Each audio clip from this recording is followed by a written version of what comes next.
तब तक कुछ होने जाने वाला नहीं है। आप बच्चों को पढ़ाओगे, बच्चों के साथ में पूर्वा नेट मतलब क्या होता है? रविवार। क्या होता है? रविवार, इतवार। पूर्वा नेट मतलब रविवार, इतवार, है ना? तो रविवार इतवार के दिन जितने भी पालक संघ समिति है और जो बच्चों के माता पिता है, सबको लेके बैठ जाओ कहाँ पे? गोठुल में। और 3 घंटे तक नहीं छोड़ना। कितने घंटे तक? 3 घंटे। खाना भी वहीं बनाओ, पानी पीने की व्यवस्था वहीं रखो, और जो गोठुल है, गोठुल में बगल में क्या करो? शौचालय भी रखो। स्वच्छ भारत अभियान वहीं से चालू करो। जब तक सिखाएंगे नहीं तब तक छोड़ेंगे नहीं। क्या बोलोगे? ताला मार देना। क्या कर देना? 3 घंटे तक क्या करना है? समाज को बताना है। क्या बताना है? सामाजिक नीति, आर्थिक नीति, संवैधानिक नीति और राजनीति बताना है। तब जाके समाज क्या होगा? जागेगा। लोगों को, आरएसएस को और विदेशियों को इसीलिए राधे श्याम का कोड़िया से डर लग रहा है, क्योंकि राधे श्याम का कोड़िया के जाने से समाज जाग रहा है। आप लोग जागे हो कि नहीं? जो जागा है हाथ खड़ा कर दो, और जो सोया है वो हाथ सोते रहेगा। बोले जरा, जागे हो? तो बोलो, लड़ेंगे, लड़ेंगे, जीतेंगे, लड़ेंगे, जीतेंगे। जब तक जीतेंगे नहीं संघर्ष छोड़ेंगे नहीं। जब तक जीतेंगे नहीं संघर्ष छोड़ेंगे नहीं। हाथ नीचे कर। तो आपको जीतना है तो पहले जीत का रहस्य मालूम होना चाहिए। तो 13(3) का के तहत आपको क्या है? रूढ़ी प्रथा को विधि का बल है, और विधानसभा, लोकसभा और विधानसभा, लोकसभा और न्यायपालिका में जो भी विधियां बनाई जाएंगी वो 368 के तहत 13(3) का, खा और 4 के तहत क्या है? 368 के तहत क्या हो जाएंगी? शून्य हो जाएंगी। क्या हो जाएंगी? इसीलिए हमारे जितने भी कर्मचारी, अधिकारी, उनको डरने की जरूरत नहीं है। बस आपको सहयोग करने की जरूरत है कि ग्राम सभा एक बार खड़ी हो गई तो आपका अधिकार खड़ा हो जाएगा। जो सुप्रीम कोर्ट ने जो एक निर्णय पास किया था, एक अध्यादेश लेके आया था, एक कानून बनाया था, कौन सा बनाया था? Creamy layer. अरे ऐसी कोई सी भी विधियां जो आप बनाएंगे जो रूढ़ी प्रथा को पसंद नहीं है, तो वो स्वतः ही क्या हो जाएंगी? शून्य हो जाएंगी। अरे आएगा तो हमारे गांव में ही ना, गांव में ना घुसने देंगे तो कहां का जाएगा? सही ना? सही? सही। तो गांव को मजबूत करें, गांव को कसमें। अब आपका रूढ़ी प्रथा बन गया। अब मुकद्दम कहां बचा भाई? मुकद्दम कहां है गांव का? अरे मुकद्दम कहां है? कहां है मुकद्दम?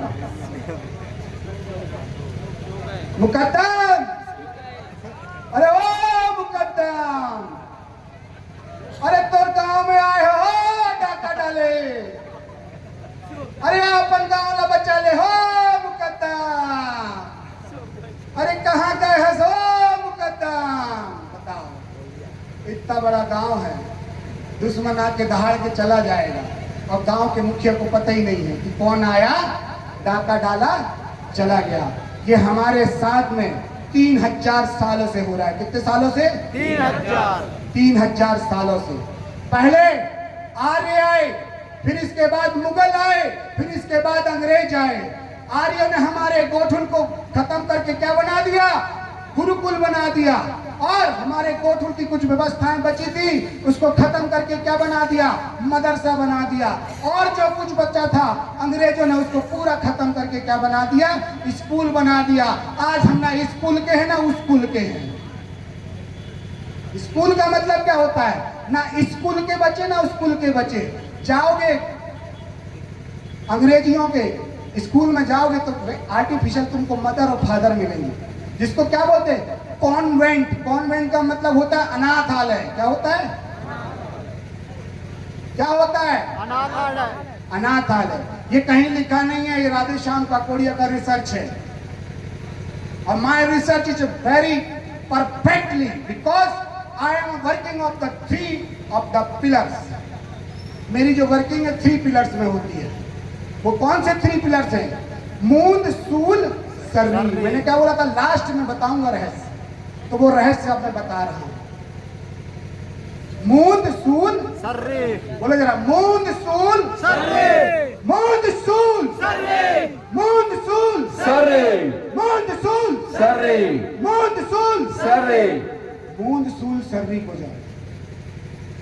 मून सूल सभी का मतलब होता है इस दुनिया में जिन देवी देवताओं के पास में त्रिशूल है, वो समझ जाना वो हमारी क्या है, हमारी क्या है, पुरखानी व्यवस्था है, हमारा पुरखा है, जिनको विदेशियों ने कब्जा करके रखा है। तो वहां पे अपनी रूढ़िगत प्रथा में जो है अपनी पुरखानी व्यवस्था को क्या करना है, खाड़ फेंकना है और अपने घर में लेके आ जाना है। लेके आओगे? अरे जिन देवी देवताओं के हाथ में त्रिशूल है वो समझ जाना वो मूंद सूल है। क्या है? मूंद सूल। उसका मतलब क्या होता है? जैसे कुछ लोगों को पता चला होगा, हमारे युवा साथियों को, कि आज राधे श्याम काकोड़िया दादा आने वाले हैं। कई मुझे क्रांतिकारी के नाम से जानते हैं कि आज क्रांतिकारी दादा आने वाले हैं। कई लोग मुझे बोलते हैं कि जननायक दादा आने वाले हैं। कई लोग बोलते हैं कि बिरसा मुंडा आने वाला है। कई लोग बोलते हैं कि क्रांतिकारी आने वाले हैं। तमाम तरीके से मेरे को बोलते हैं। मैं बोलता हूं कि आपको जो लगे बुला लो, जैसा लगे बुला लो, लेकिन जो मैं मार्ग बता रहा हूं उस मार्ग में एक बार चल लो तो खुद को पता चल जाएगा कि हम हैं कहां, कि हम अपने घर में हैं कि विदेशियों के घर में हैं, हम अपने घर में हैं कि पड़ोसियों के घर में हैं। जिस दिन आपको ये पता चल जाएगा आप ऑटोमेटिक अपना शासन ले लोगे, मुझे बताने की जरूरत ज्यादा नहीं पड़ेगी। किया? क्योंकि राधे श्याम काकोड़िया सबके अंदर में है कि नहीं? आ गया ना? 1 घंटे से आ गया होगा। अब बिरसा मुंडा सबके अंदर में है कि नहीं? तो बोलो मैं बिरसा हूं। बोलो बोलो मैं बिरसा हूं, मैं टंट्या हूं, मैं शंकर सा हूं। मातृशक्ति बोलो जरा, बोलो मैं दुर्गावती हूं, मैं झलकारी बाई हूं, मैं रानी अवंती बाई हूं, मैं मातृशक्ति हूं।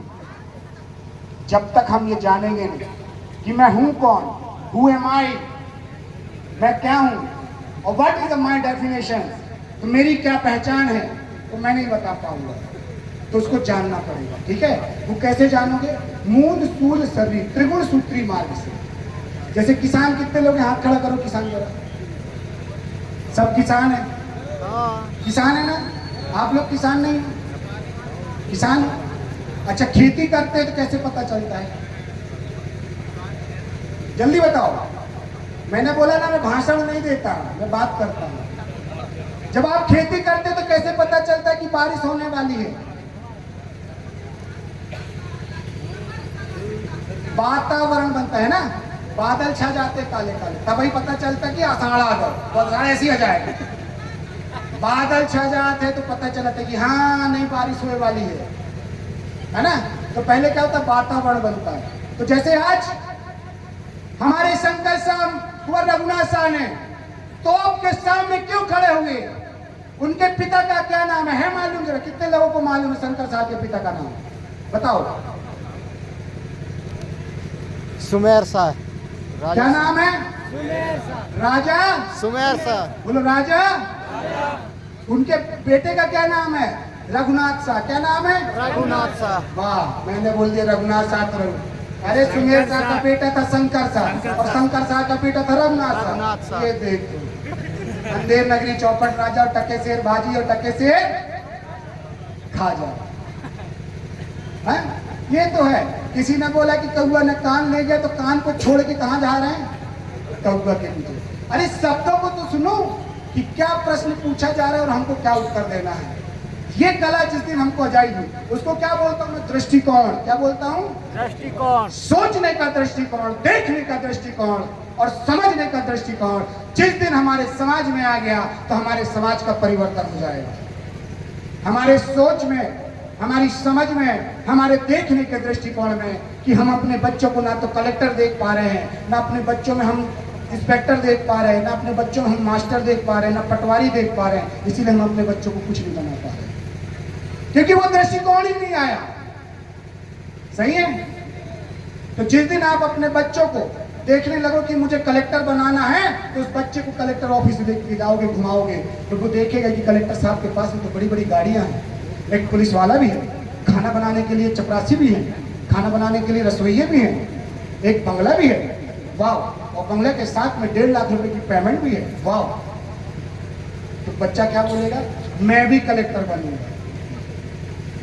कैसे आई सोच, देख के। तो उसको क्या बोलते हैं, मूल सूल सर्वी का पहला सिद्धांत है मानसिक पटल।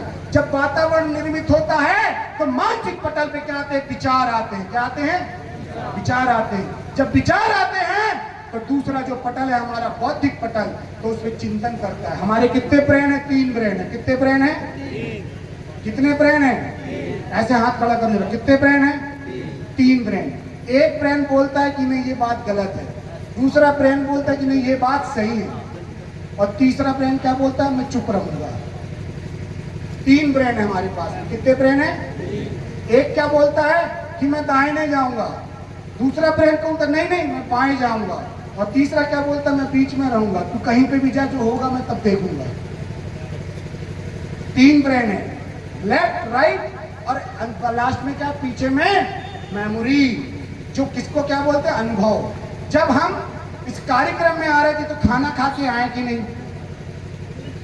कैसे जाना है, कपड़े लेके जाना है कि नहीं, विचार आया ना, कौन कौन आएगा, गाना कौन कौन सुनाएगा, कैसे कैसे डांस होंगे, हमको क्या देखने मिलेगा, ये दिमाग में चल रहा था कि नहीं, बताओ कितने लोगों के दिमाग में चल रहा था, कितने लोगों के दिमाग में चल रहा था ना।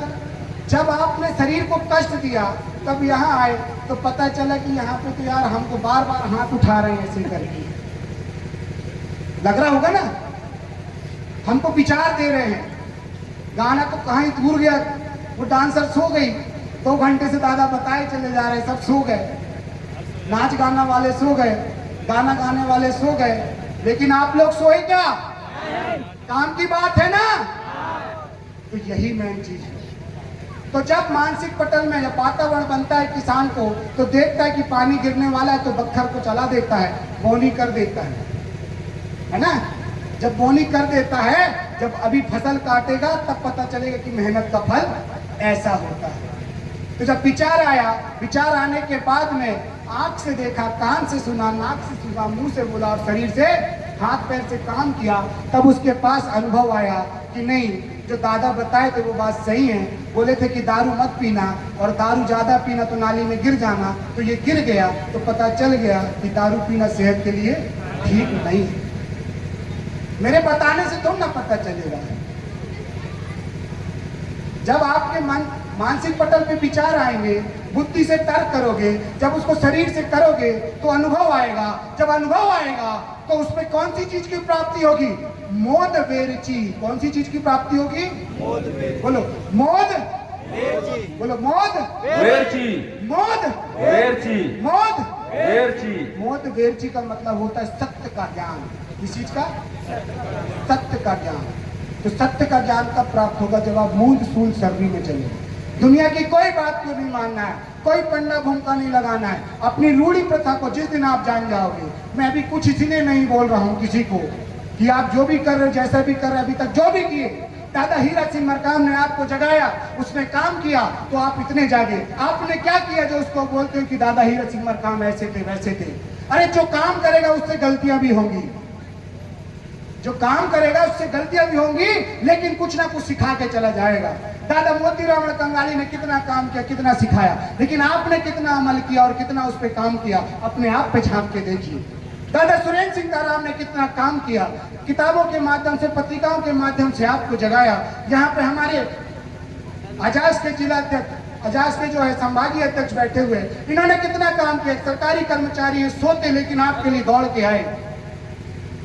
क्यों आए, क्योंकि वो जान गए कि मरना तो सबको तय है। जैसे हमारे कुंजाम दादा बोल रहे थे कि मरना तो तय है, लेकिन मरने के बाद में कितने लोग आपके लिए रोने वाले हैं, मरने के बाद कितने लोग आपको याद करने वाले हैं, ये मुख्य वजह है। और वो मुख्य वजह यही थी कि शंकर साहब, कुंवर रघुनाथ साहब, जो 70 साल और 34 साल की उम्र में जो राजपाट में काम करता था, इस समाज के लिए मर गया। क्योंकि वो खास था, वो नहीं मरता तो अभी क्या होता, लेकिन किसके लिए मर गया, इस समाज के लिए मर गया। तो आज उस समाज ने उसको क्या है, मूर्तियां लगा दी। तो मरने के बाद जिंदा है कि नहीं? तो ऐसी मौत किसको चाहिए, जिसको चाहिए हाथ खड़ा कर दो।